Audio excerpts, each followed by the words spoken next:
Alex Lamb, Chief Exec of Lanterne Rouge, and your host here today on The Real Work. I'm an organisational psychologist and professional coach, and I'm personally interested in how careers work. Our mission here is to open access to career success and workplace belonging for everyone through these community conversations. We want to learn and share what drives our personal decisions and how we define and shape our work environments. The Real Work explores how we show up for each other in all manner of professions, unpacking the experiences that shape us and how we can each play a role in designing our future of work. So my guest today is Georgina Usher. Georgina is CEO of British Fencing and is a successful athlete herself, representing Great Britain at many European and World Championships and spending several seasons ranked in the world top 16. She holds 10 individual senior national championship titles and has won several Commonwealth medals, including gold in 2014. She currently competes on the 40-plus circuit, where she is 2 times European champion. In her previous corporate career, she worked as a project manager, strategist, and business consultant for companies including Legal & General and Accenture, before becoming operational director at CIO Connect, an independent advisory and consulting organisation dedicated solely to the CIO, their leadership teams, and their agenda.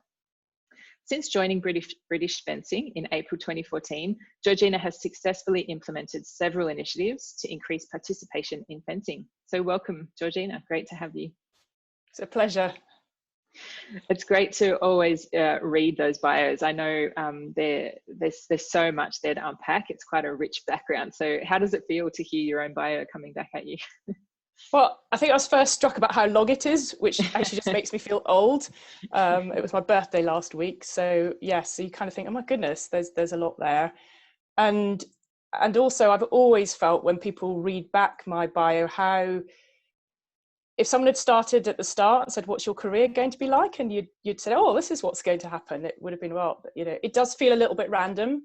And I think this is quite interesting. It wasn't, did I set out to become where I am today, to be the CEO of British Fencing?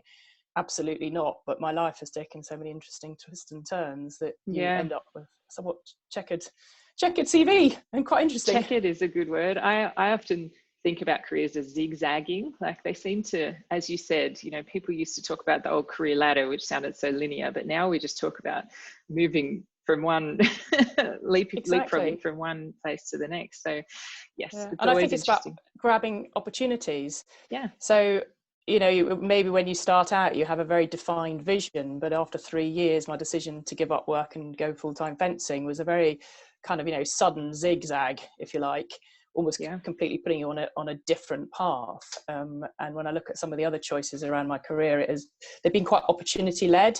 I felt like the right thing at the right time. Whereas rather than perhaps in the past, one might have a sort of an overall defining ambition, and every decision takes you to the realization of that. So just being able to spot opportunities, I completely agree.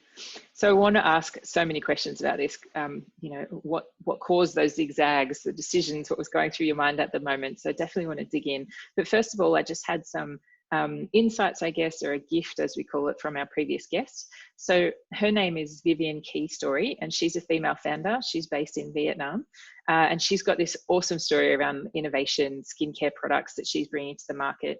And she just had some comments from her experience to pass on to you. So she wanted me to share, you know, that hopefully you could enjoy this conversation, to be honest, and that she really felt, you know, as female leaders and as leaders in general, it was so important to share these stories so that other people could benefit. So that's my gift to you, is to just enjoy the conversation. Thank you. Absolutely. So as we were saying, you know, your career's kind of traversed both high performance sports as well as high performance consulting and you know, professional corporate world. So what's your perspectives on some of the characteristics and the attributes that have underpinned some of that zigzag that we were talking about? I think that's a really great question, and I was thinking very much back around when you do sport to a very high level, you are of course very competitive, and I think you need to be a little bit open about that the desire to be the best, whether it's in sport or at work, is a key driver. And I would say kind of has to be there. The times in my life where perhaps I haven't enjoyed where I'm going is because the passion hasn't been there. And for me, the the learning that I got through my sport was really connecting with what is passionate, what has meaning for me. And it, you know, fencing has of course been a theme, but the passion and meaning I get from my work now is not because I'm winning fencing competitions, but it's because I've sought out that feeling of passion in the work that I'm doing. So it's exploring opportunities and connecting with things to say, do you know what, you know, for example, we do a project called Muslim Girls Fence, which is something I'm very passionate about, but you know, you can get some real pride about the work that you do there. And when you compare that to perhaps some of the titles that I've won, they are similar in what they give back to me as a person, but just, you know, but of course different. And the difference, so when you are a high performance athlete, you create a team around you, and you have, and even though I did an individual sport, the team mattered. And I would say that is absolutely, doesn't matter where you are, but becomes almost more and more important, if you like, that the better you get, the more that you connect and can trust the people that you work with. It becomes a collaborative team effort, which I think people might look at individual athletes and think, oh, well, that's just a sort of, you know, one person exercise. And it is, of course, quite selfish because it's all around that athlete's performance. But, you know, the power of a team is incredibly important. Yeah. So the passion, the competitive nature, the pride in what you're doing, but then this team element. So how, when you're looking at yourself in the athletic sense, and obviously this team aspect comes across so perfectly into the corporate sense as well. So how are you selecting that team? What are you looking for? Because in the athletic sense, I can imagine you don't really have a pro forma. There's no job description. Maybe there is. So what are you looking for in the people around you? So when I think there are some huge similarities, because when I started off, if you like, building my team to help me, you know, get to kind of, as I started out saying, how good can I be? You know, can I be world class? And if I want to be world class, who do I need to surround myself with? What help do I need? And of course, it really matters that you bring in skills and capabilities that you don't have. So in the athletic sense, that may be your physio, a sports psychologist. You know, I'm not a physio, I'm not a sports psychologist, I'm not my own doctor, and even if I was, you know, could I heal myself? Probably not. Doctoring on yourself, probably not advised. It doesn't work, no. So there are, and it translates exactly to business. You know, there is no point recruiting around you people who've had the same experiences. And I will kind of go on to that later, because I'm quite passionate around diversity, and yeah, and I have a fundamental belief that, you know, we need diversity, you know, because it's about diversity of thought and experience. And so bringing in people who have, you know, a great skill set that they own that you don't, because that complements and helps make up the dream. So that would be kind of the first, but I would say the most obvious thing. More and more as I've kind of gone on this journey and looked at what's the difference between success and failure, you also realize there has to be, and it's something I'm very passionate about now, and I learned from previous people that I work for, it's about your values and trust. That has to be there, because what that allows is a real freedom of creativity in the people that work as part of your team to help them be the best they can be, rather than this kind of situation where perhaps you attempt to micromanage, or you don't give people that ownership of the work they do because you're always interfering. And having faith and belief that if your values are the same, then you can achieve great things. And where there is a disconnect on values, I've been, as I've got older, a lot more efficient about perhaps identifying where our values aren't aligned. And that also leads to companies that even we as British Fencing work with, because if you work in a partnership with an organisation and you don't share the same values, it's always going to be difficult. And I think that's the interesting thing. Yeah, it's important. You mentioned diversity of thought and how building that team around you who have different skills and expertise, but also perspectives, is so important to performance. And then having alignment of values, which I completely agree. But do those things sit in opposition to each other? Diversity of thought and similarity of values? Where is the difference in the? So, I mean, I'll use as an example the British fencing values. So we have, which I find very useful: honesty, respect, and excellence.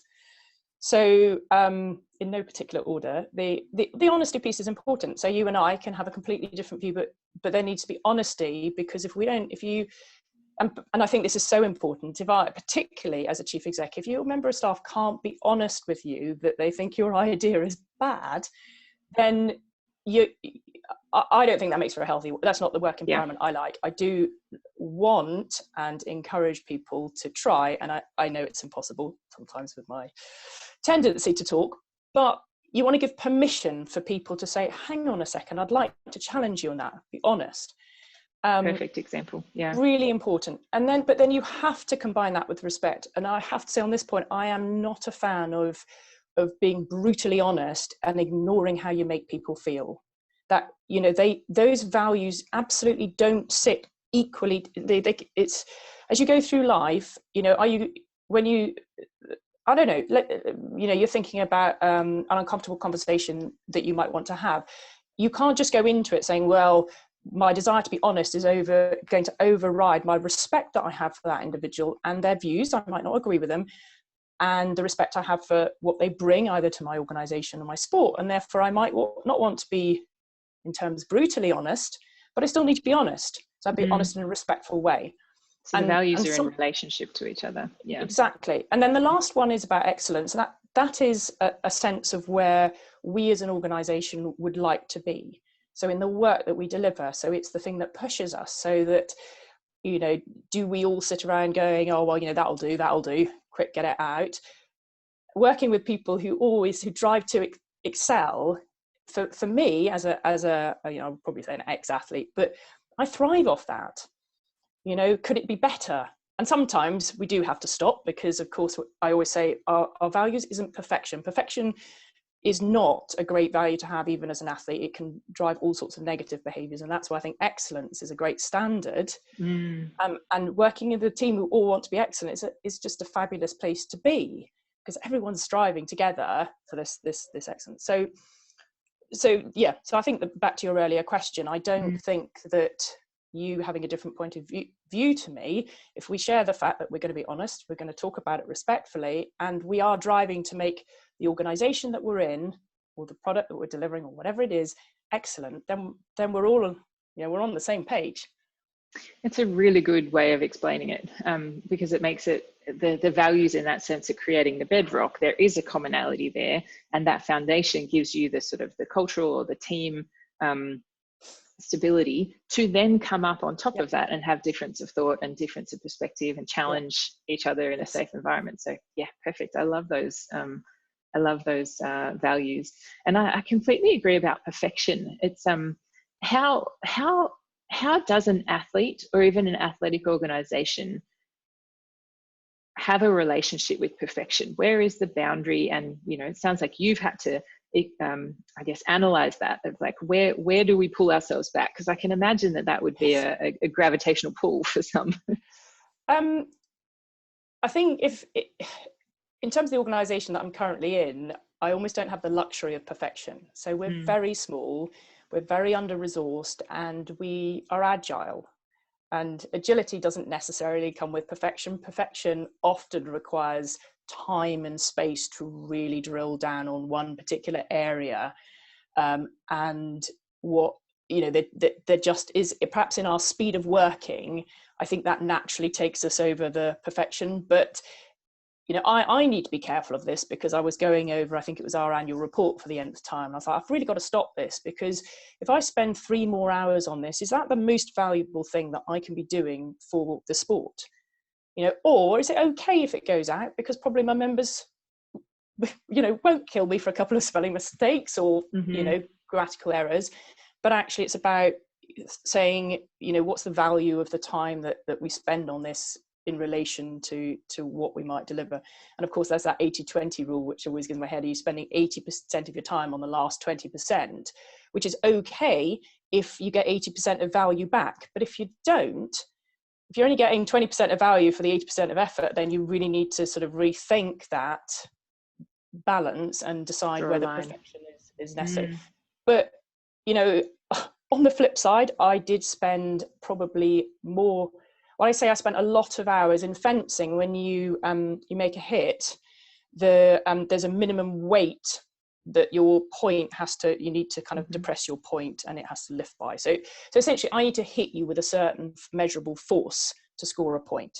And I used to spend hours getting my points just what we call legal, like hours. But that is the difference between scoring a hit and not scoring a hit. And if you think about the hours that I've spent to train to score a hit on some of the people who are the best in the world, why would I undo that by having there's a spring that is in the tip that's so heavy, I have to push extra hard, and because I would lose it. So there is a time and a place, and it's probably back to that value judgment of work out what it is, and if you're driving for that perfection, just make sure that what you get in return is worth the extra time that you're putting Where's my efficiency? Yeah, and that's the beauty. I think so many people draw parallels between sport and business, don't they? It's perfect, insights. I don't know if it goes in the other direction. Do people in sports talk about insight? Do they? Okay, good. Well, I'm not so sure if they do. I think there are. I've often been asked to talk about, what can business learn from sport, but I certainly think sport can learn from business for sure. Yeah. And certainly I brought some of the knowledge and and kind of maybe ways of working from the more corporate environment into the sports world, and that has worked really well. So I think it's a nice thing. We absolutely can both sectors, if you like, learn from each other. That's good to understand. Yeah, because I think we spend so much time speaking about this kind of this sporting world and watching it, and I guess it's just interesting to know that the screen goes both ways sometimes. But yeah, we do take so much from this concept of training and insights into training, and where are the efficiencies, where are the high payoffs, where are those 1 and 2% that are going to get you the most outcome, as opposed to just blindly, doing activity, being in the space and expecting. So how do you be more thoughtful about your efforts and your inputs for the goal that you have? Exactly. So, in the most basic analogy, I think training is really beautiful. But you talked about some of your early career, and of course you started in consulting before you decided to make this move into focusing on your sport. So talk to us about some of those early decisions. What took you into the consulting world and what took you out of it at that point? So it probably started back when I made a decision about what to do at university, and I actually I did computer science at university, which was at the time I think only 2 universities in the country were doing a degree, and of course for some people listening that's probably probably the only thing to do now. Exactly. And I think partly at the time I didn't have a view of what I wanted to be. I want to be a lawyer or a doctor. I didn't have that. I was just sort of quite curious and interested. And of course, this opportunity arose to study something that, they weren't commonplace. And I sort of thought, well, that's interesting and probably going to be, I remember saying to myself, I think they're going to be quite useful to know about computers. Instinct, yeah, exactly. So I went in and did the degree, which was fantastic, and I really enjoyed it. And then again, that decision of don't really know what I want to do sort of naturally leads a little bit into consulting, because you kind of go, well, then you're learning about business, about organizations, about technology, and how it all fits together. And so there was that kind of real interest in that, in how that all works and hangs together. So following after university, I took a few months out, actually did my fencing, and then really started a sort of what I call the full-time plus consulting job, which was a bit of a shock to the system, I think, because it was, when you reflect back on the working environment, I mean, at the time we weren't allowed to wear trousers, and I think that just gives you women weren't allowed to wear trousers. And it kind of does give you a sense of how women were treated in the workplace, not just in the organisation. I mean, this was commonplace. So this is not sort of, one organisation being particularly worse than another. It just was very much of its era. And having been at a university, which was, studying something like computer science, and actually prior to that being at a school which was, from the last 2 years, it was a boys' school that took a few number of girls. I had never up until that moment, never felt that being a woman could stop me. It's really odd, but it's that kind of, I'm not saying it's as necessary as bad as discrimination, but that kind of thing of nobody had ever looked at me in a different way to go, oh, well, then, you're a woman, therefore you can't do physics, or you don't understand how computers work. And I think that it was, that was a little bit challenging for me, and of course my personality would naturally challenge that. And I think, and after a while, it was such long hours, and it really did, you know, some of the taxi rides home at 10:30, 11 o'clock at night, having kind of been in the office since 6 a.m, you kind of go, you know, what's missing is the passion. I mean, don't get me wrong, it's interesting, but is this it? Is this now my life? And of course, it was very much felt that, you know, you have at the time, you have this great reward that one day if you work super, super hard, you know, you might, I don't know, make partner, make a lot of money. But I think I you know, reflected internally, is this what I'm going to put up with? This is how my life is going to be. Yeah. And it was, I do actually remember some sort of, there were a couple of things that, you know, kind of a couple of late nights and lonely train journeys and taxi rides. And I thought, you know what, if this is it, and if this is the rest of my life, then if I get to the end of it, what am I going to regret having not done?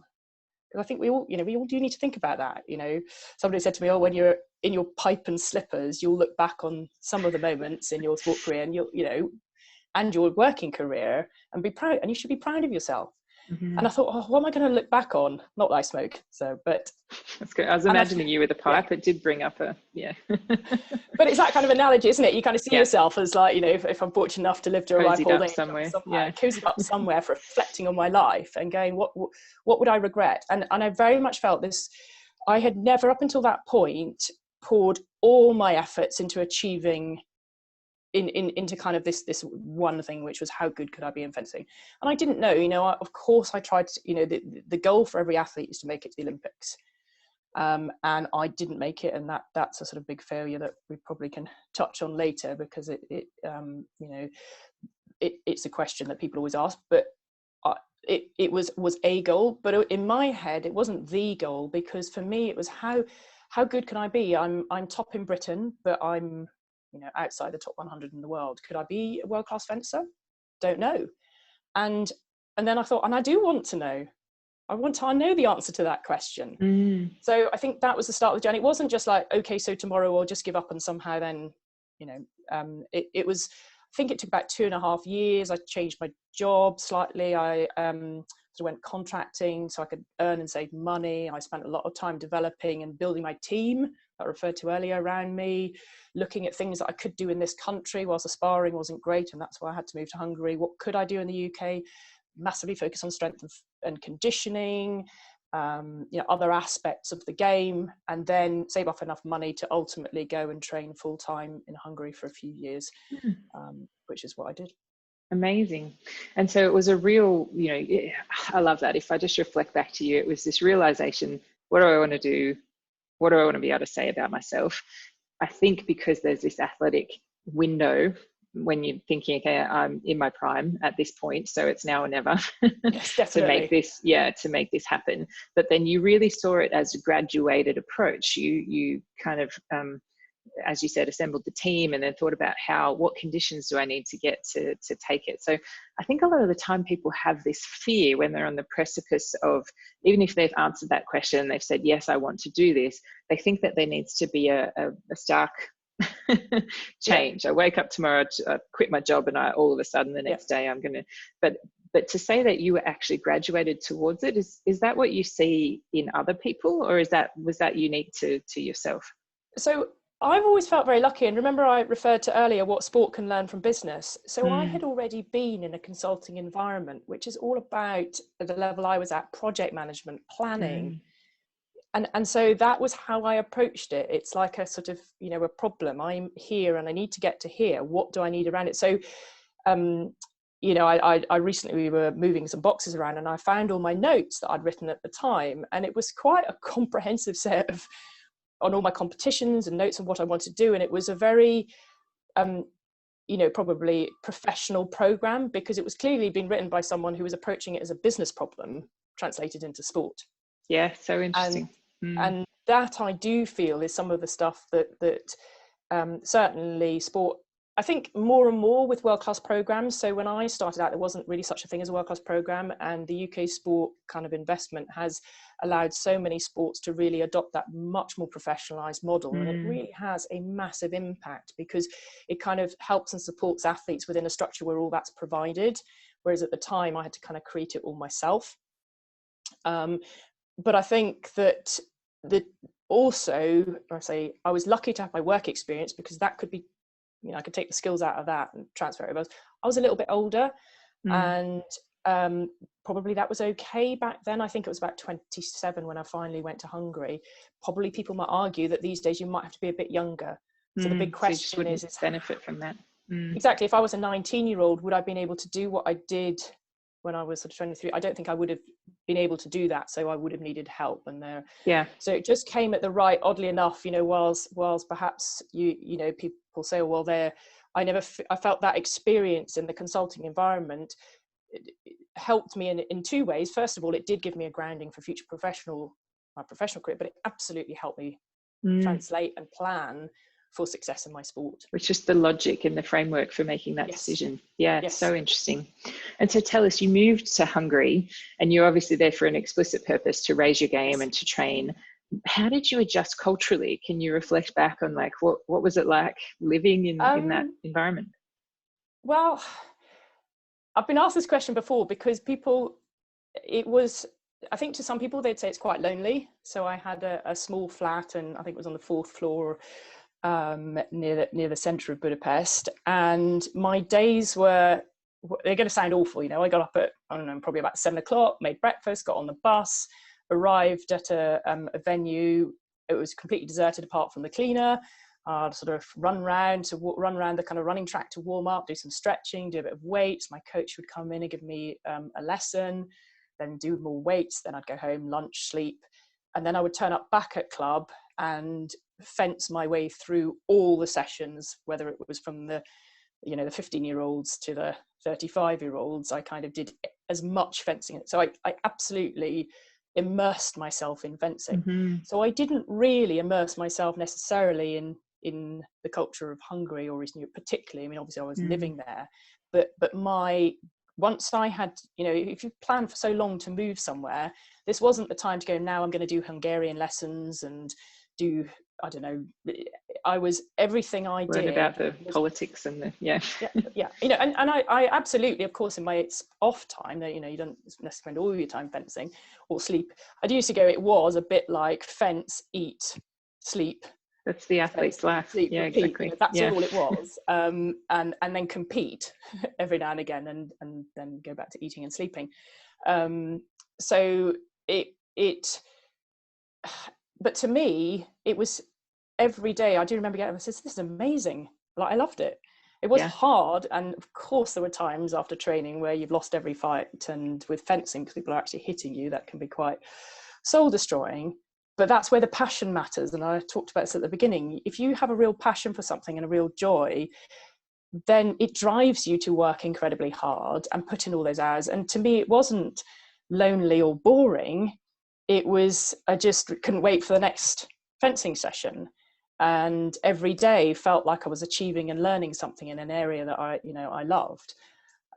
Unfortunately, we didn't have social media to show me all the things I was missing out on. So I didn't have to live there and see perhaps what athletes have to see today. Their friends are off, I don't know, buying houses or cars or having relationships.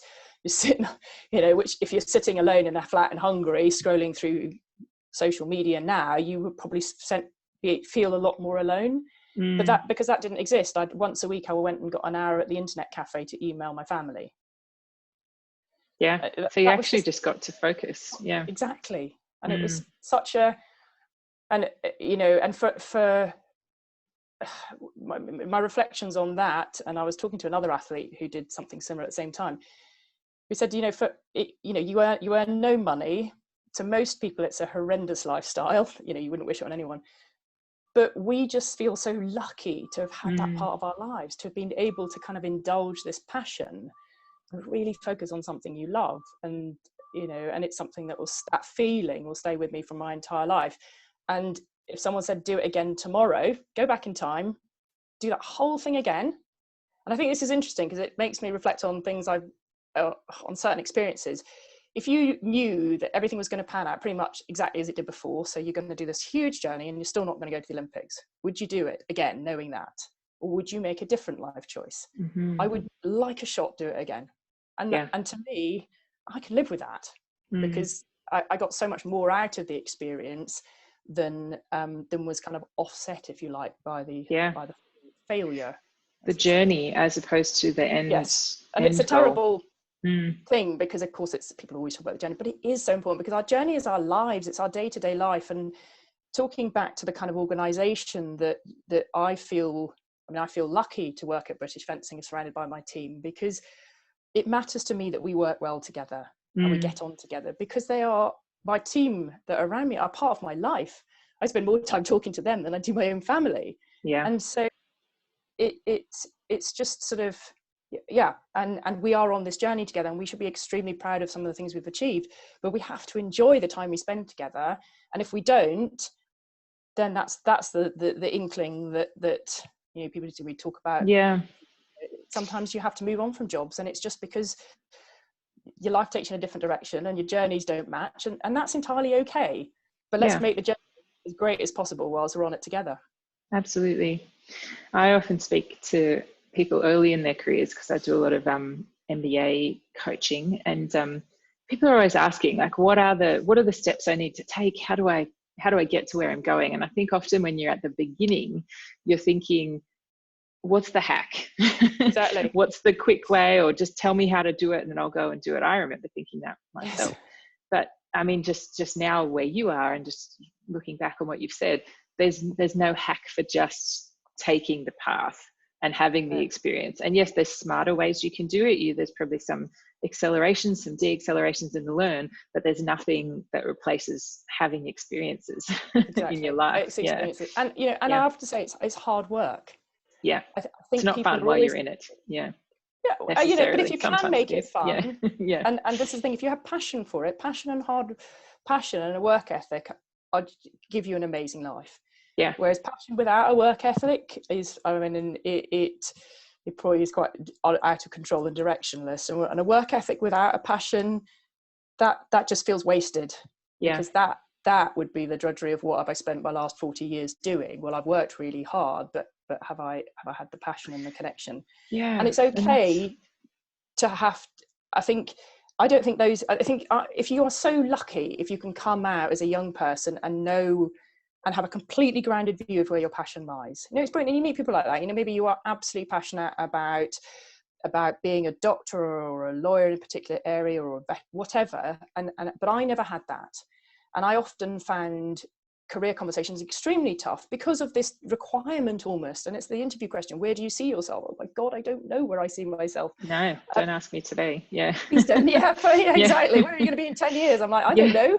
But hopefully I've had a great, fun time and I've enjoyed it. And I'm still working with a group of people that I'm really enjoying working with. And hopefully the reverse is true.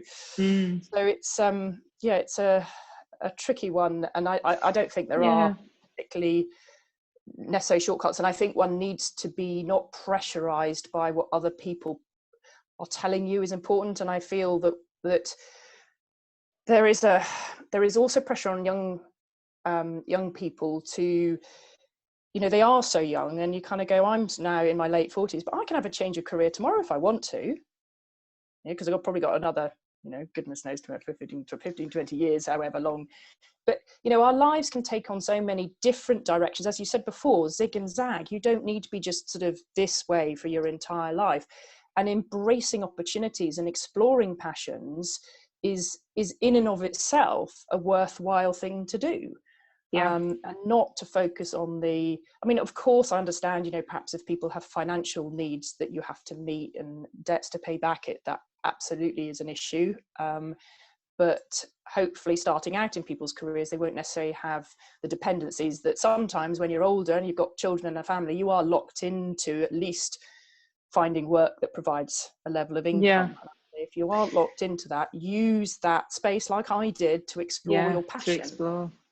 It's the thing, isn't it? We always have to remember there's there's a baseline of certain privilege, and let's call it a luxury, to be able to make some of these choices. But if you are in that space, and I think, just to come back on what you've said, you talk about instinct, you talk about following opportunities, making sure that you kind of, have this combination of hard work and passion coming together. And I think what a lot of people, particularly early career, but even as they hit mid-career, are thinking about, how do I find purpose? Yes. And it seems to be that perfect marriage, as you said, of passion and hard work, and something that compels me to contribute. And it can be elusive. It's a very hard thing, especially when you're trying to look for it and thinking it's a hard object that you're going to bump into one day. But the challenge with finding purpose, which I think we're just mentioning there, is finding purpose that actually fits within the economy and the social context that you're in at the time. And that can be a really hard thing, because I see so many young people graduate into, I came out of university, and I came out of high school into university. I was told, follow your passion. And so I went and studied graphic design, or I studied sociology, or I studied whatever. And then now I'm getting deposited into this workforce where I'm not actually in demand. So my purpose, my purpose message wasn't really doing me any favors. And so what's your thoughts on any message or advice that you could share with people about getting the mix right between the purpose and the reality, I suppose?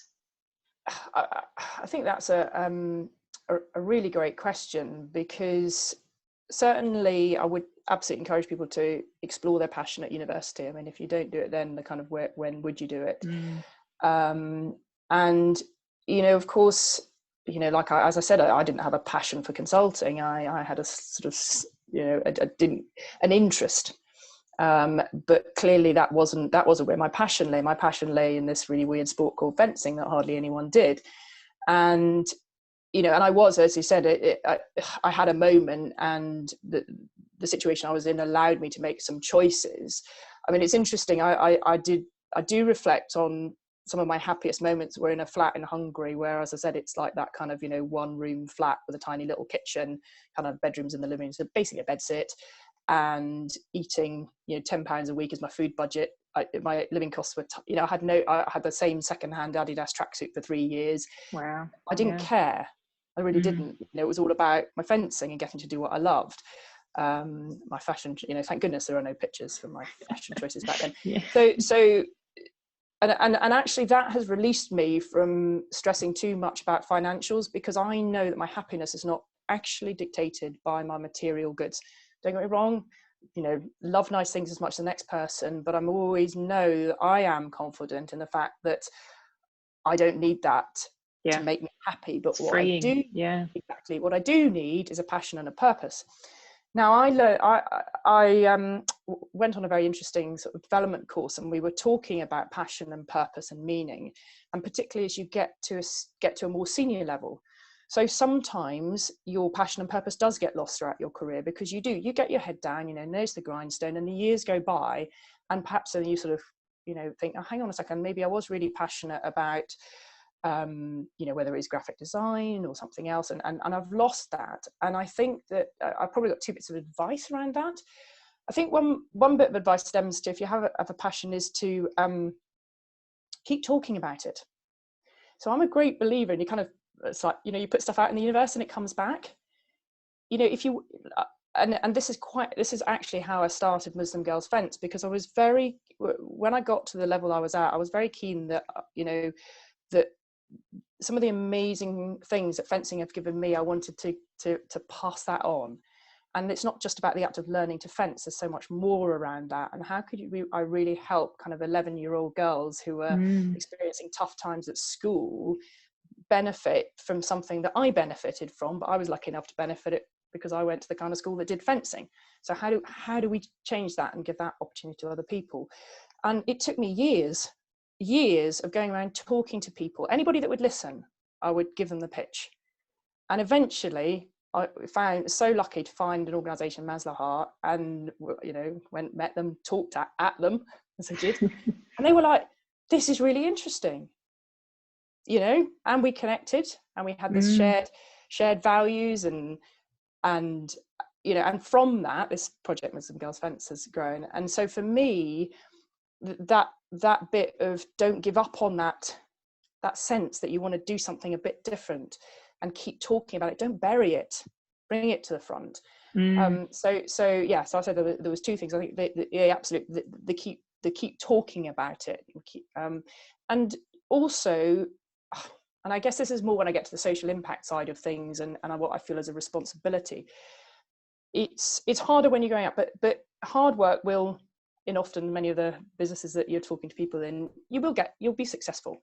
And I think that once you are successful, you have some sort of responsibility to think wider about your impact on society. What is it that you have that might not, might be aligned or may not be aligned with your original passion that you explored at university, but how could you make, I say, life different and life better?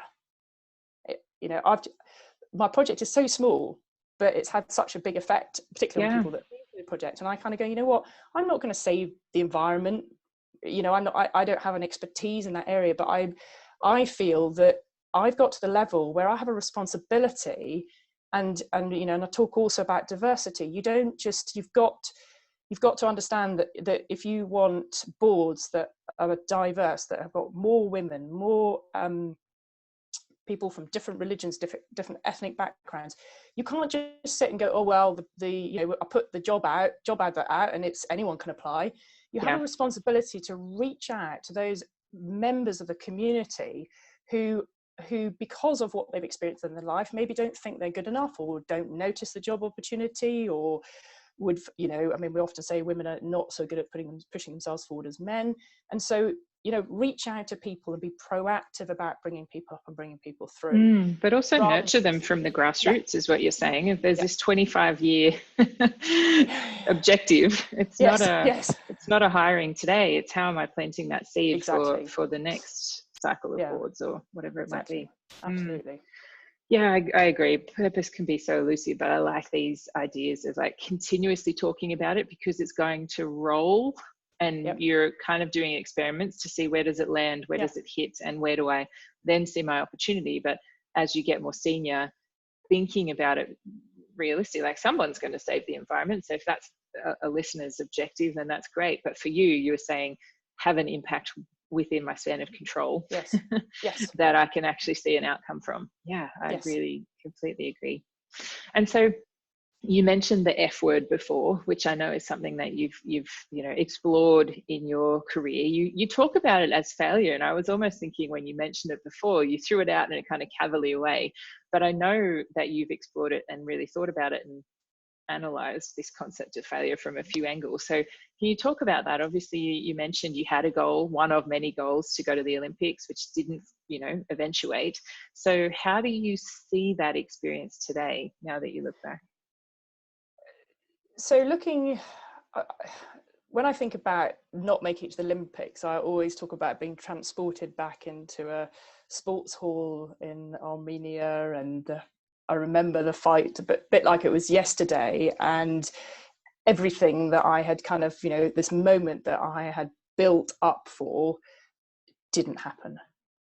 And, and for the people that supported me, it didn't happen. For members of my family that might have thought, oh, we were going to, go out to Sydney to watch Georgina fence in the Olympics, it didn't happen. I can't believe it was Sydney that you didn't get to go to. Yeah, exactly. That crosses my path. Yeah. I know. Sponsors that have supported me, and that feeling of letting everyone, not only myself down, but this feeling of, you can't run and hide from that failure. It's very public, and it's so many years, and there is not like, it's not like you failed an exam and can resit it. It's just, that's it. That really is it.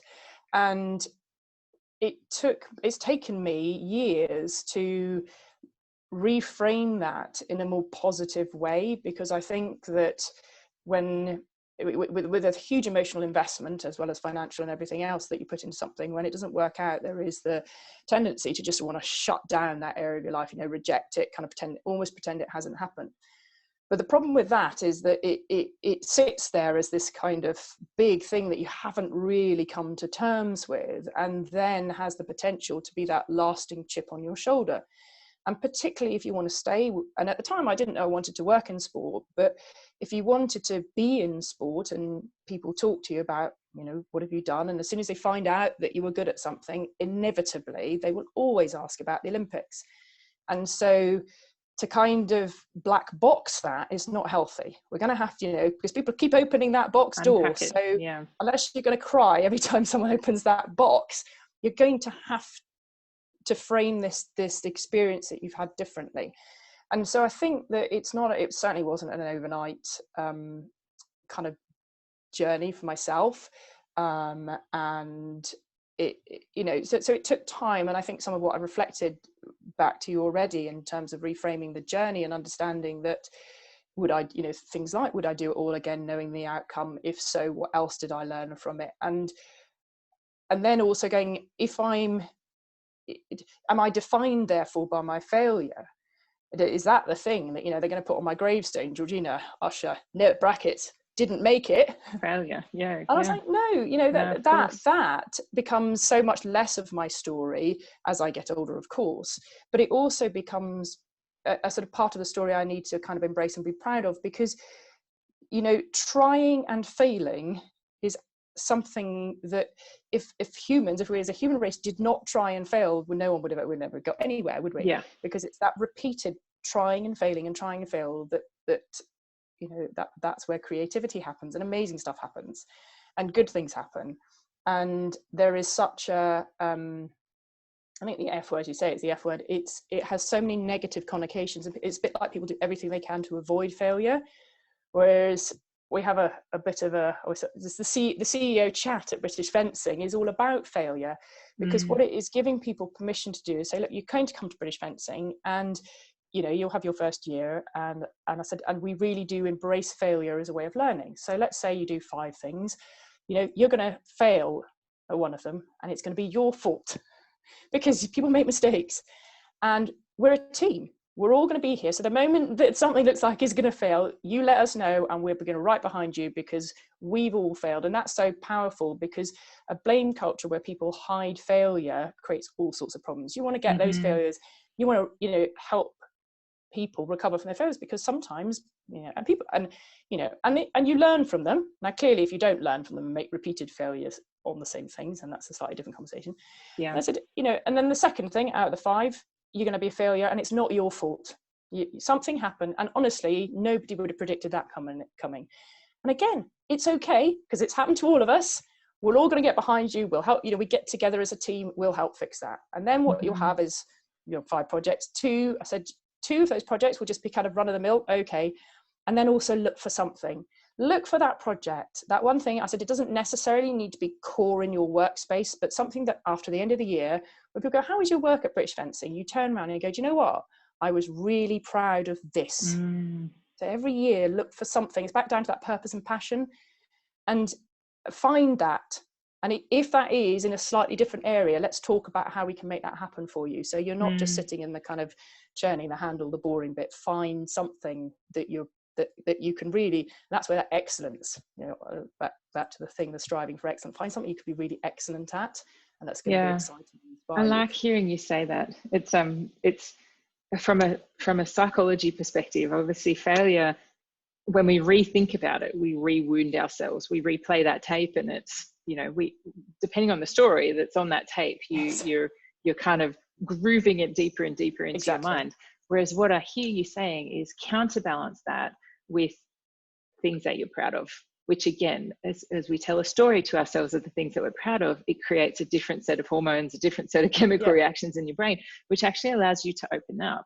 Because as we feel the shame of failure, and as we feel the embarrassment or the lost opportunity, cognitively you close down, you stop seeing opportunities, you stop listening or hearing. Whereas that opportunity to feel grateful and proud of yourself actually opens you up. It's expansive, isn't it? So you create an opportunity to perform there. So I like what you're doing with the behaviors in your culture, because it's mentally giving people space. It's so important to be open about failure, to share it. Because as you said, your inclination is to shut yourself down and not tell anyone about your failure. But that failure is an opportunity sometimes to bond with your team, and to realize that everybody then gets to go, yeah, God, I had a terrible, and I said, if you want to come and talk to me, I'll be really open about some of the decisions that I've made as a CEO that were really not very good. But I've also made some really great decisions too. And so you just talk about the great ones more often, but remember that we're all human, we all fail. And let's try and almost give us the opportunity to help you in failure, because that is sort of, allow us to share in that and help you. Don't take failure so introspectively, because believe me, we will share in your success. Your success is our success, so your failure has to be our responsibility as well. So it's balanced. I love the way you're counterbalancing it. And I think, as you say, it has to be unpacked. I think that there was a period in time, there were several books that came out that started to glorify failure in a sense, and it had to be talked about. It has to be come out of the shadows. You can't let those things, those personal stories can't, they re-traumatize you if they sit in the shadows. But at the same time, as you pointed out, it's like, share your failure, but failure in and of itself isn't the celebration. It's the failure with the learning afterwards, exactly. As to how you move forward. But I'm interested. I would say a little bit about failure and the traumatization. But clearly, what I would say is, if one has a really traumatic experience, then that can't be dealt with in that way. So we are talking about failure in terms of that wasn't quite emotional failure, but it didn't. I didn't have to go to therapy because of it. Whereas, particularly within the work organization, I'm saying, we're talking about failures in a business sense rather than in an incredibly personal sense. Because as you say, the traumatic, if it is a traumatic incident, it can be very difficult for people to talk about. Exactly. And we need to be really conscious of, like, we're talking about garden variety stress that can enrich us and grow from. We're not talking about distress. And I completely recognize that for people who are in distress, we need to be respectful of that experience for sure. Can you remember at the moment when you realized that you weren't going to the Olympics? Like, what did it feel like in your body? Can you tune into where you were feeling it, the experience that you had physically? So I can relive that now. So I think that one of the things is that horror, that prickly feeling is that kind of, and obviously that moment where you fail, I'm physically kind of, if you like, my heart rate is already at its maximum, my emotions are at the height, the blood's rushing around my body. And then of course there's that kind of, obviously you're already pumped up in adrenaline. And I think it probably is not dissimilar to the feelings of shame. When you feel really embarrassed and it's that feeling you want the world, you just literally, can the world open up a hole in the floor? Can I just dive into it? And I just don't want to be seen again. And you really can see how people, and I think it's very hard for athletes who've suffered failure, because that does happen. You just want to hide from the world. It's an entirely normal and natural reaction. And I think and that's why I have the talk at work, because it's completely normal for people want to hide their failures and to disengage from those people that can help them. And what we have to do in work and in sport is recognize that when people are at that point of failure, if you like, they do really need help and support. And yes, okay, there's the leave Georgina alone whilst her heart rate goes down, and you might get a different F word coming out if you go too close to her. But, but then there's a time and place to start wrapping around people who failed at quite a high level. And I spoke to a woman who's running a charity, I think, that helps Olympians come to terms with kind of, everyday life and perhaps, changing career and how they develop and their sense of loss when they move away from something being incredibly good at, and then have to find meaning and purpose elsewhere. But we had a very long, interesting story, because I'm, of course, quite passionate about, for all the people that go to the Olympics, there's a group of people that we never talk about, the people who fail to get there. But without those people who've tried and failed, the Olympics wouldn't be what it would be. We're all that pyramid, that what drives the incredible achievements of the gold medalists is the shoulders of people like me who've been trying and it's this. So there's something around helping those people who haven't necessarily made it sort of not feel that they've been, I don't know, just sort of tossed out by the system and discarded, but that they too. And you know, I was lucky that in my sport people have repeatedly reached out to me to get me to help with other things. Yeah. So that I failed in my, you know, my mind not going to the Olympics, but I was at, you know, at the time, Scottish fencing, the Board of Scottish Fencing asked me to help out with Scottish fencing. Over time, I was asked to get back involved with things with British fencing. I did some coaching down my club. So this wasn't, I didn't feel, you know, it wasn't like, oh, and I think when you've been ejected from the community. Yeah, no. Actually, the community kind of embraces you, and that's an amazing thing of sport. And I think it's really hard if people reject their sport. And you know, I went back into fencing. I think I stopped for a bit, but I didn't go right, that's it. And in fact, when I didn't qualify, I was asked to go and support the pentathletes, which I have to say is the single hardest thing I've ever had to do emotionally, to go travel to Australia as effectively a sparring partner and sit in the kind of Olympic holding camp to be there to allow pentathletes, you know, to train against me so they could go off to the games and then ultimately win their medals. That was really, that was difficult, particularly, you know, watching the opening ceremonies and you know, and being there, buzz of everyone else being so excited to go, and kind of, you know, being not being in the center. And that was, it's a real character moment. That is really tough. I didn't realize you had actually gone to Sydney, just not in the capacity as an athlete, but in the capacity of a sparring partner for another so we athlete. went to Brisbane, we went to a holding camp on the Gold Coast, right, which is lovely actually. So it was for sure. Commonwealth Games, have been there recently. Yeah. So it is a character moment, not just that moment when you've not been, you know, passed forward, moving forward to the Olympics, but also in those following moments when you're in your another capacity. Can you recall, like, how did you behave towards your competitors, towards the other people in that critical moment when the blood's rushing through your ears and you've had that realization moment? How did you act? Oh, that's a really good question. Do you know what? I don't know, but I certainly don't think I reacted. Well, possibly would have been. I think everybody gets cross. I mean, I don't think anybody kind of finishes, whether it's any type of, you know, major event where you've just lost when it really matters. You know, I don't think I've met anybody that can put on a completely bouncy face in that second. You know, I was watching some podium moments recently, and we're looking at, you know, somebody getting awarded the silver medal at the Olympics with a face like thunder.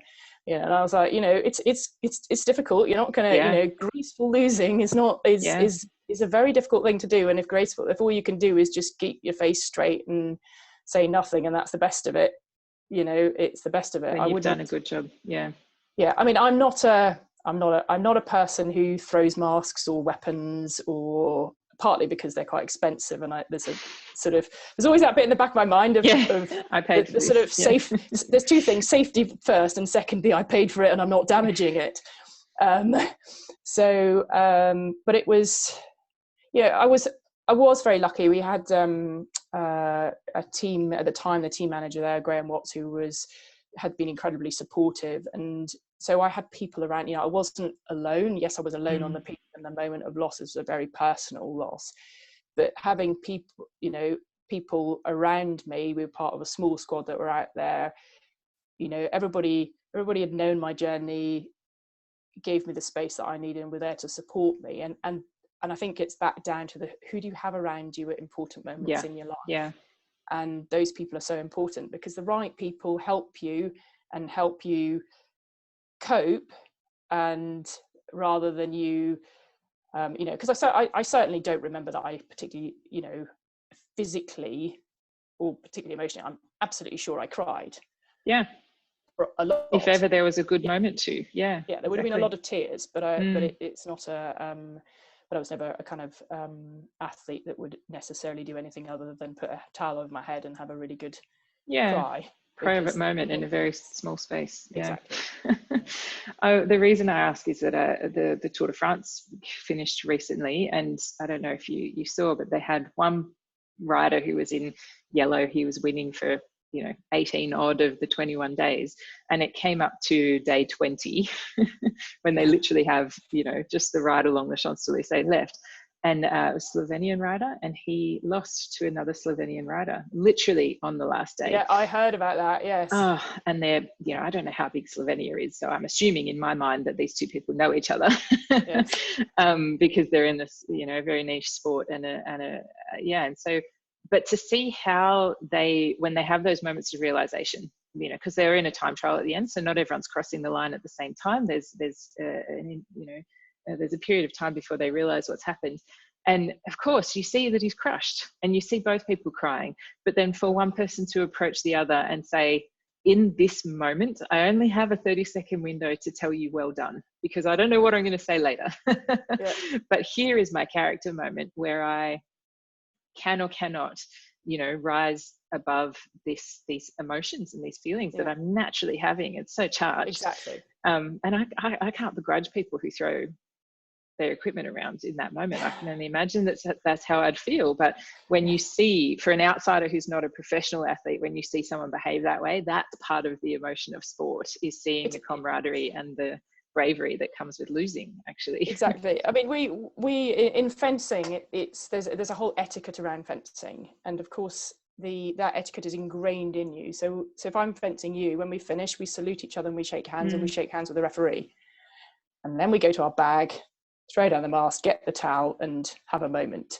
Yeah. And I think that's a sort of a kind of a failure, I would say, dance, but that's so ingrained in you that it's a bit different when you're finishing a running race to actually go and find the person to shake their hands. This is all part, you always, and when we talk back to the values, honesty, respect, and excellence, it's the respect piece that one of the reasons we chose respect is because it plays out in the world of fencing. If you don't have respect for the rules and respect for your opponent, we wouldn't have a sport, and that is so ingrained in the psyche of the sport that I do, that when I said I can't really remember, because I would have done what I would have done for every other fencing match, which is you had the muscle memory going on, shake, behave, and take your kind of your emotions and deal with them elsewhere. Yeah, I think that's a really nice way to frame it, is if the value base is there from a sport perspective. Most sports have a culture and have a value, just as you're saying organizations do. If the value underpinning the sport is there, and across it as well, there's a sports personship, let's call it, ethic that goes across being an athlete too. And again, it's when you bring that into corporate, you often don't know who your competitor is. Sometimes when you're in a sales scenario and there's a specific RFP, or if there's competing brands for a product, then you know who the competitor is. But often it's the business is sort of just has these amorphous rivals out in the world. Yes. And so it's not quite as clear on terms of a finish line, but being able to bring those character strengths into how you compete, I think is equally as important, how you do that in business too. So thank you. I really appreciate digging into that, and I know it's a story you've shared and experienced on repeat by the sound of it. But it is it's enriching to hear of how elite experiences play out for the rest of us. So thank you for sharing. So of course you've come back into the corporate world, and at some stage you've decided to become a parent as well. So can you talk to us about that decision? You said early in your career you had a project plan and you'd worked it out backwards. Was the parenting decision similar in that respect? Was it purposeful, or was this or spontaneous? Bit of both. I mean, we didn't have an easy time starting a family, and we were actually just about to embark on a cycle of IVF when I did fall pregnant with my daughter Isla, and so we were quite, I suppose they call it old, but I don't think it was that old, but perhaps it was 35. Yeah, I was told I was a geriatric parent. Exactly. Well, so you get all kind of where'd this term come from? Exactly. and we've been trying for a family for so long that it stopped being a kind of career plan thing. It just was a thing as when it happened. And it's, I don't think anything prepares you for having children. I really don't. And I got pregnant, had Isla, carried on working. Because we had such difficulties, I always thought Isla would be an only child. And with her then, so I very much tried to keep my career going, feeling sort of two things. I thought, me stuck at home alone as a full-time mum, quite a strong personality, I wasn't sure that was necessarily healthy for either of us, and therefore thought it was really important that, you know, not that I put either full-time into nursery or anything like that, but, you know, ensured that she had an ability to live a life that was perhaps not always just tied to me, and I kept my sort of professional career going. And then when I fell pregnant with Rory, then that was I think, like most mothers do, you kind of look at the cost of childcare for 2 children in London and you go, hang on a second, you compare that to your salary and realise that actually, I think I worked out I was earning £5 a day. By the time everything's said and done, you're kind of going, no, that's silly. So I took a career break, and it was at that point that I kind of then decided I got a bit more back involved with fencing and retrained as a coach. And just after, odd enough, just after having Rory, so Rory was born in 2010, and of course 2012 was the London Olympics, and it's sort of, you know, again with the home Olympics coming round, and of course with the Olympics being such a kind of part of my life previous, you kind of, everybody goes, oh, you know, one last chance, is it could it be? And I think that was definitely, in the best sense, a motivator for me as kind of a mother to get fit, because at that time then I wasn't working, but, you know, to just have something which wasn't just full-time, you know, being a mum, some kind of personal goal. So, you know, but it was as little as my personal goal is to be able to put my fit back into my fencing kit, and things like that, you know, a reason, and if I could get back in and do some competitions and feel like I could get my body back. And the other thing I noticed, which I found, and talking to my other friends who have what I would call kind of more successful careers than I do professionally, that motherhood can be very, that's the word, disenfranchising, but you aren't you. So I'm so used to being Georgina Usher, and that's my name, and you can, you know, and it's my identity, and it's who I am in work and in sport. And then I'm mummy.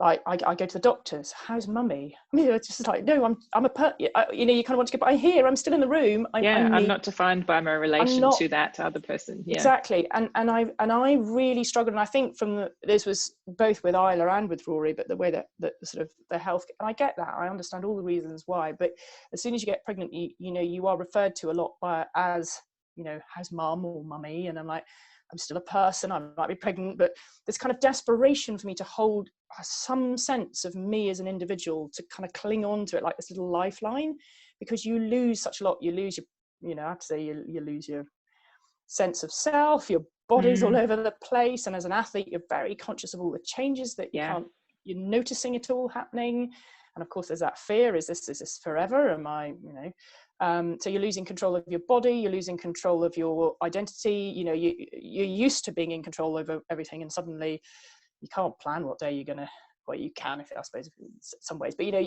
so much is now in the lap of, you're having to go with the flow. It wasn't the nature of your and then life. these little things come into your life, and they dictate every waking and sleeping hours what little you have for the first number of years. And so for me to then have this sport that I kind of, you know, I think I've retired now 3 times, but it was one of my comebacks after was just amazing, and allowed me to find me again. And it's, I mean, I know I'm sort of sounding, I think I'm sounding really selfish as I say this, but I think the impact of motherhood, particularly on women who have been fortunate enough to be successful, whether that's sport or, you know, professional careers, I'm not entirely sure we've explored enough about that, because I think women feel a sense of incredible loss, which is offset by this amazing joy.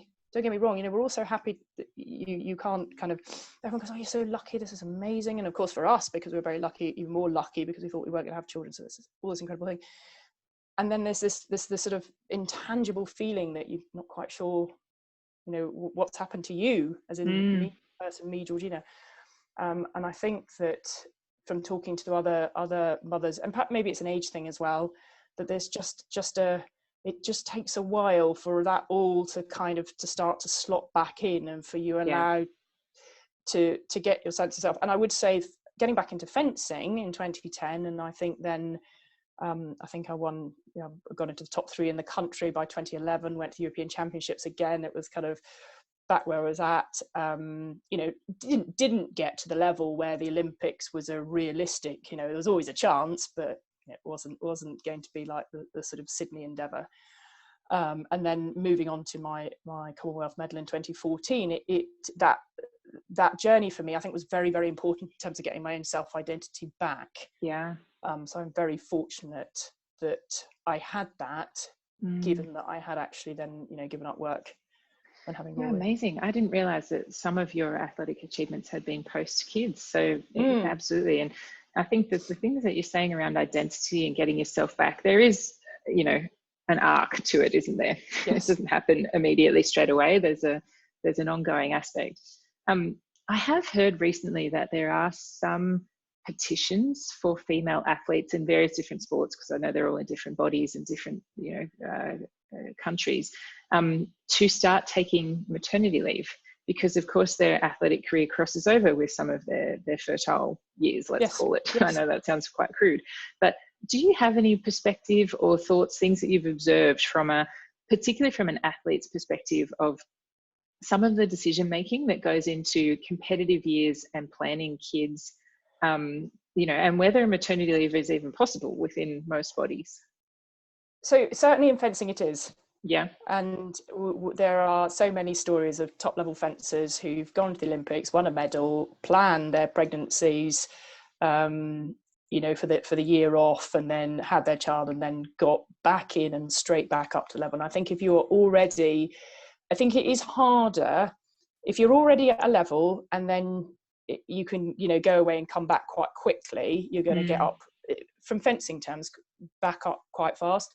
And I probably don't know enough about other sports. I think it's a lot harder if say, let's say earlier on in when I was 27 and on a trajectory, had I taken time off and had children and come back, I probably would have been slightly behind, and then, maybe it would have been harder. I don't know. But I think it's really, really important we allow athletes, female athletes, the scope to be able to do that within sport. And I think that, I think it's great that we're embracing, if you like, motherhood as being a perfectly acceptable part of an athlete's career. And it is incredibly, there's so many positiveness, both to kind of the world of sport. And as I think it's Nike has been doing some recent promo shots with featuring a pregnant athlete, and I'm like, it's brilliant. Let's show, because when I got pregnant, you didn't see shots like that around. And even just I'm sure even not just as an athlete, but just as a woman, and watching your body just morph into this thing, which we don't talk about it enough, we don't celebrate it enough. It again is perhaps, are we in that old-fashioned women should be tucked away in a corner for 9 months, and then they're not designed for, you're right, presented with this beautiful dress and a beautiful baby, and pretend it was all lovely and that your body's just back to normal like next week for the for some social occasion. And often I have thought, and we're in a very different situation now, but how does that what do we do for pregnant women and people taking maternity leave, perhaps, if we're talking about national rankings? Should we be able to say, and it's a really live conversation in British fencing, should we say, if you take maternity leave at any level, should you be able to kind of put your national ranking on hold? And so when you come back in, because when I came back in I think after both times I came back in on a kind of what they call a 999. It's no seeding. So it takes you a year to get all the points to get back up to where you were. And a slight problem with that is also the fact that in the first rounds, because you've got no seeding, it starts to mess up the groupings, because some poor kid is going to end up kind of getting you in their pool because you're the so-called worst person in the pool, and then they discover they've got the sort of 9 times British champion, which of course, who just happens to be on the so everyone in rebound that route pool feels particularly aggrieved, because and all it is because you've just taken a year off perhaps to have a kid. So have no chance. That's interesting. Yeah, so it's not just about the experience for the athlete that's taken some time out to have a kid, but also for the other athletes that know full well that just because you've gone off and had a kid doesn't suddenly destroy all your ability to fence. Yeah. And I think that we do need to, put in place changes to allow for that. It's something that we see in corporate, and you raised a good point about, the decision, and it's a really personal decision and a financial decision of like the cost of my childcare versus my income. If I'm at a net or if I'm at a loss, what's the point of me continuing at this stage? Some people make the decision, well, I'm still in the flow, so I'm getting the experience, so that's going to take me elsewhere. But other people, of course, say that. And for me personally, it's a treasure to be able to have that time with kids as well. So both are really legitimate pathways.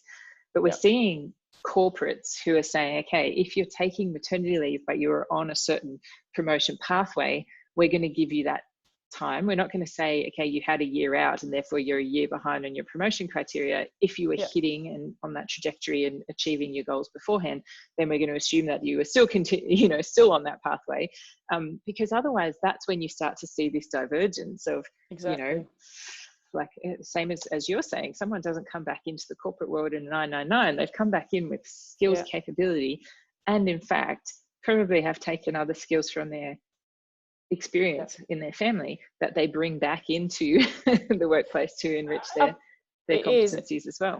Exactly. And it's still, I have friends who work for very large global organizations who have suffered from, they've taken a break, they've gone off and had children, and they are coming back to these organizations and they are clearly operating at a level above, but because of the rigid structure, they get inserted back down. And and it is that thing, and we all know is the stories of your boss is that bloke who's 7 years younger than you, kind of, and both of you knowing full well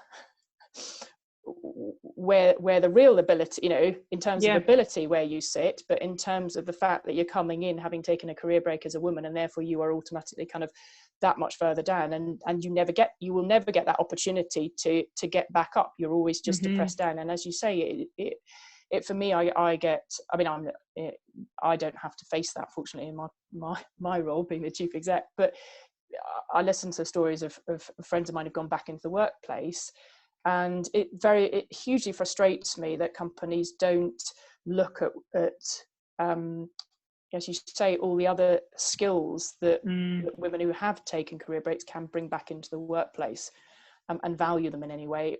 And and I understand maybe people need to be quotes tested for a period of time, but then what happens, but there is no facility for that. It's a bit like, we're going to pigeon you in here, and this is such a kind of defined corporate structure, you will just never be able to, once it's clear you're operating this level, we don't bounce you up, we force you to go through, and I think that it is, and that in itself is it makes, and I'm sure, I don't understand why organizations do this, because you've got bright, intelligent, capable women that could deliver so much more being put into jobs and being made to feel that they're just not as good.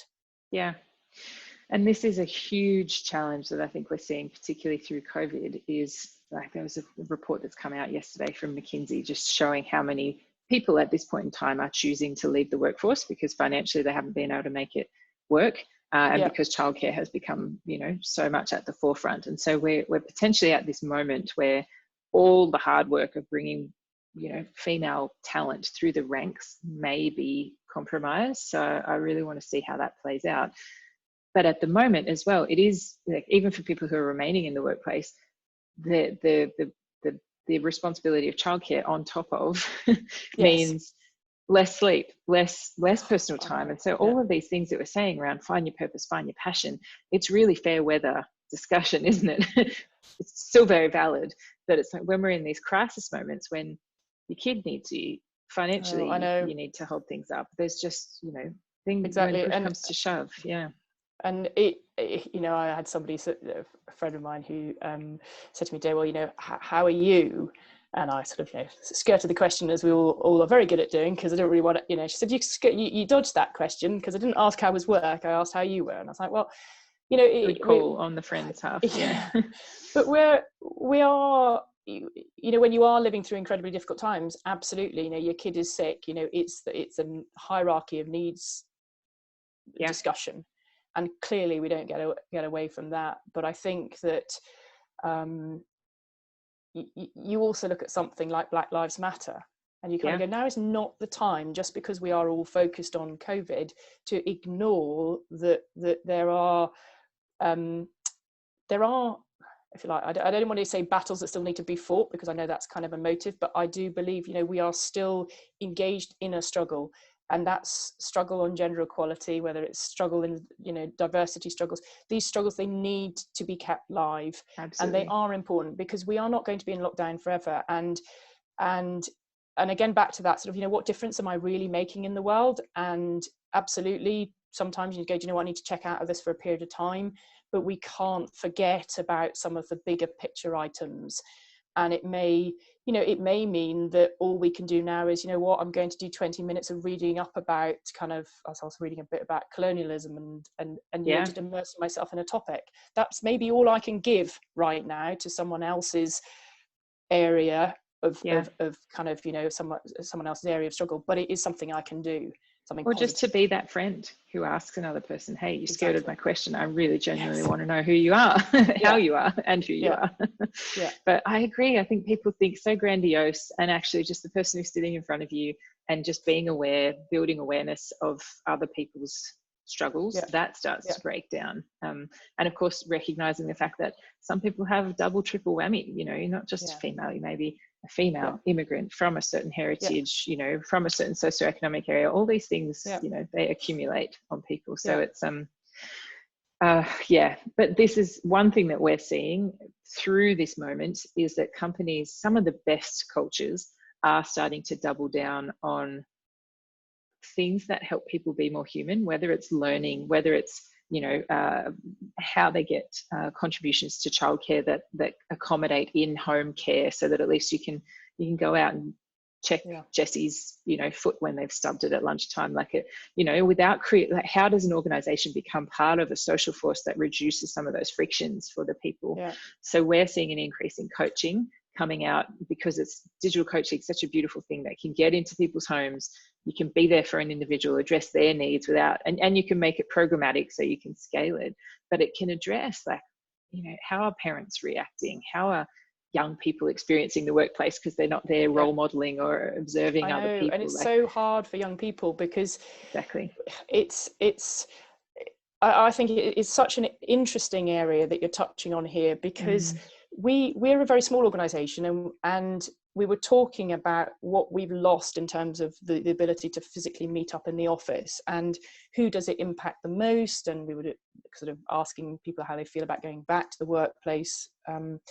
And a lot of our conversations ended up back at values and trust. And of course, when you've had time to build trust with people that you work with, it's like somebody who worked with me phoned me up and said, "Oh, I'm just letting you know." I said that he needed to go early for I think he was doing a yoga class or whatever. I said, you don't need to let, you know, I mean, he knows he doesn't need to let me know, but you know, I trust you, because I know that you work really hard, and I know that you work hours and your different hours, and it's completely, you know, it's fine. You just pop a note in my diary, and I'll desperately try to not call you so I don't interrupt your session. But we have, so to get to that point, you have to work extra hard in building teams and building trust.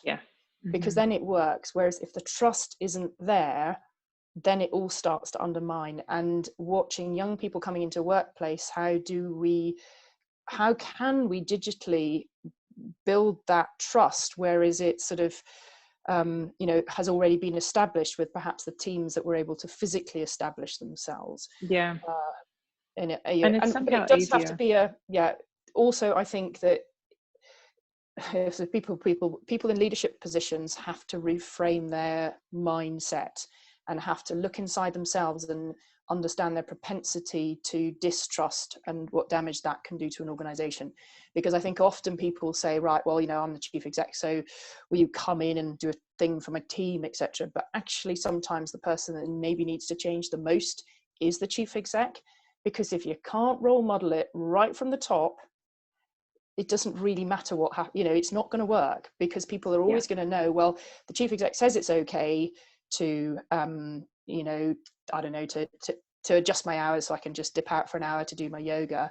But the reality is that when she discovered I wasn't there, she got really angry and told everyone else that I wasn't committed, and yeah, behavior counts way more behavior, absolutely. And it has to be authentic behavior. So it's not just a Mm-hmm. layer that you put on yourself, I must remember not to get cross when I can't get hold of people. It's like you have to kind of, I think the challenge is we're all going to have to massively reframe how we feel about staff owning and you know, having ownership of their work programs to the extent that flexibility is built in. And of course, if you work in a call center and you have to pick up the phones between certain hours, of course that's slightly different. But for many roles, they are not that time prescriptive. Yeah. And giving people some freedom to operate within that really helps. You know, it shouldn't make any difference. I mean, I often say that the great thing about employing women who've been away having children is they are fantastically good at multitasking. Yeah, and they exactly. are really quite organized with their time. Effective. Yeah, know where their high payoff activities are. Yeah. I feel like I've had a couple of call center conversations lately where I'm pretty sure the other person was in their home. So I think that call centers must have somehow worked out a system of call from home. Yeah. Which is but again, really they interesting. can't just sort of just decide today to nip off for yoga at 12 o'clock. No, exactly. You still have to have coverage. Yeah, exactly. Whereas if one of my team probably decided that they were working on a presentation all morning and was just desperate to go for a walk, you know, go for a walk, you know, because you're going to come back fresher. I think you've got the trust piece and the outcomes. It's all about outcomes as opposed to time clocking in and clocking out in that kind of thought manager role. And that, again, just when you haven't had young people come in and be immersed in that yet, it can be hard to one, build the trust, but two, just build, how do they know where the disciplines come in, like, so that they can self-govern, because there's so much that I learned from sitting at a desk 8 till 6, you know, watching other people. I don't think you should ever never sit at a desk 8 to 6. I you should stand up, and there's a thing. I mean, I always panic when I hear people that are static. I was saying, you know, get a standing desk, have walk and talk meetings. We did that during lockdown. We had a meeting and we were like, right, it's 4 o'clock. We're both going to go for a walk, not together. We're talking on the phone, but just on your iPhone. You know, yeah, exactly. I am walking up and down the street because it's rather than spending an entire day stuck inside a small room in the house that you allocated for working from home. Totally agree. No, this is in the olden days when I was starting my career, and as you said, had to wear skirts. We also had to wear pantyhose. We had the pantyhose test. You couldn't have bare legs. So things have changed. Thank God. I still have a whole drawer of pantyhose that I never get. My daughter was horrified, and I was too, that her school that she's gone to, the girls have to wear tights. Yeah. But then I was looking at some of the lengths of the skirts and probably going, fair enough. Yeah, they're getting away with it. Yeah, don't have to kneel down and whisk the ground. That was our test at school. Anyway, I've really enjoyed speaking, but I'd love to sort of land our plane, so to speak. Not that we're on planes lately, but I've got a few rapid questions for you. So if I just start the question, and if you finish it, whatever comes to mind, it's all super valuable. I do my best work when? A little bit of pressure. Yeah, absolutely. Yeah, bit of pressure. The most surprising thing about the experience of being a CEO is? How lonely it can get sometimes. In what way? Can you elaborate? So your lack of a peer group. So when you are working up in an organization, you have people that are on the same level, and if you're struggling, you pick up the phone to them and go, actually, I'm having a kind of, you know, a moment of self-doubt, or what should I do in this situation? I can go and ask advice from my peers, or maybe go to my boss. And then suddenly you get to CEO and you're looking around going, well, where does that advice come from? And the solution to that, you know, there is a solution, and there's a sort of helpful thing. You build your what's called your personal boardroom, and I have built the structure to get over that. But that is something that I think a lot of chief execs have kind of recognized, that actually you kind of only get a job, and what you don't anticipate is the loneliness. Yeah. Because when there's a difficult decision to make, you know, and you don't get to kind of chat with all your other work colleagues, particularly because sometimes it can be not appropriate for you to do. Yeah. Then who do you have the conversation with? Yeah, to share the decision making and machinations of how to work through things. Yeah, I'm glad. It's good to hear about the personal board of directors, so to speak. I think that's a important, you know, and I'm sure there's other peers who probably aren't having the same scenario as you, but who can associate the Yes, and loneliness. we're very lucky because in sport we don't see the other sports as competition. So we have a very strong peer network, which kind of moved into that. You know, when you suddenly go, oh gosh, this is hard and lonely, and then this group of people, we've kind of created a CEO forum in the UK, and it's fantastic because it really helps in those difficult moments. But I can imagine in other industries, you're not going to phone up the CEO of your competitors and have a chat about something in quite the same way as we might do cross sport. No, it's a good industry insight. I want my 20-year-old self to know that. Wow.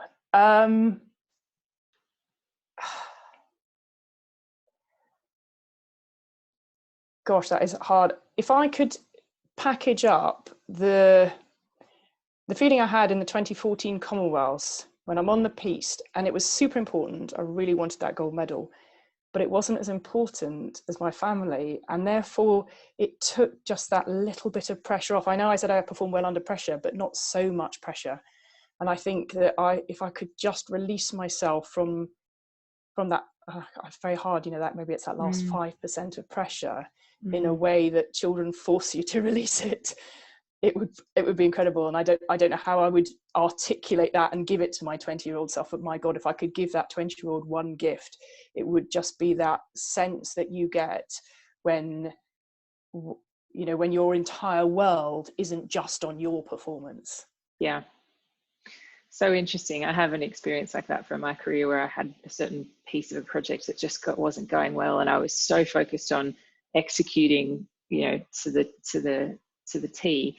And eventually I got there, and someone more senior in the business asked me, like, what changed? What worked? And I said, I just gave up a little, which sounds so counterintuitive, but I just stopped caring as much. Exactly. And for me at the time, yeah, exactly. Yeah, it is amazing. And it's so hard to try and explain to a young person, because they do, particularly if you're competitive or desperately trying to achieve something, you're so focused. And I said earlier, it's about the effort reward, but we're still on the more effort is more reward, more effort is better. And it's kind of knowing that more effort isn't better, but it is something slightly deeper and a psychological trigger, which obviously happened for you and happened for me for different reasons. But I just don't know how a 20-year-old can have that without perhaps just going through that experience, not necessarily of childbirth, but that kind of moment where you suddenly just, I think it's care, but don't over-identify. Like, this isn't your whole life. That's a good way of putting it. Yeah, because I think when you feel like your professional worth or even your worth as a person rests on that thing, you suffocate it. Yes. Whereas if you can say, I'm still focused, I'm dedicated to making this thing work, but I am more than this one thing. Again, as you say, how do you tell a 20-year-old that? Yes.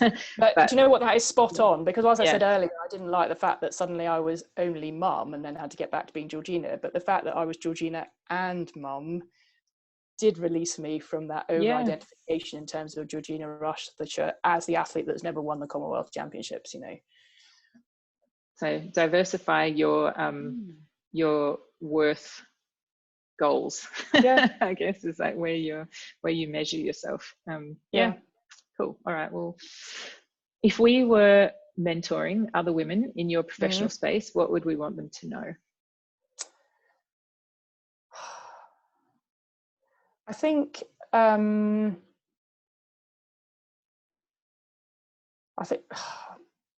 gosh, if we're talking about the sports sector and looking at women, I think it's really important to keep putting yourself forward. Sport being what it is does have a lot of kind of, and I interviewed a lot of people in sport, and there's some fantastic women out there. But I will say that, the men that come out of sport, they are competitive. They will put themselves forward in the same way as you'd expect them to do when they're playing their sport. And I think that women just shouldn't be afraid of shouting for themselves a little bit louder.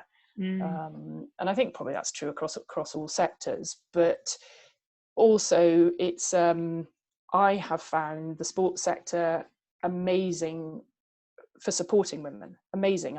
In my role as chief exec and my position with British Fencing and all the interactions we've had with all the stakeholders that we work with, I have never encountered anything that's made me feel in any way, you know, I mean, discriminated or that women aren't supported. It has been entirely the opposite. So I would say that, you know, this is a fantastic sector for women to have a career, but you do need to put yourself out there, because again, unless you're relying on someone else to give you a hand up, which I do think for those of us women that are already in the sector, we should and do support you know, more women to come in, but you do have to, sometimes you do have to make that first step yourself, but once you do, it's a great place to work. It really is.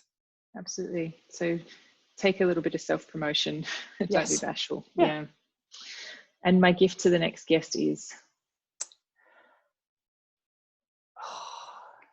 well, it's hard not to want to pass on the advice I was given, which is to enjoy the conversation, and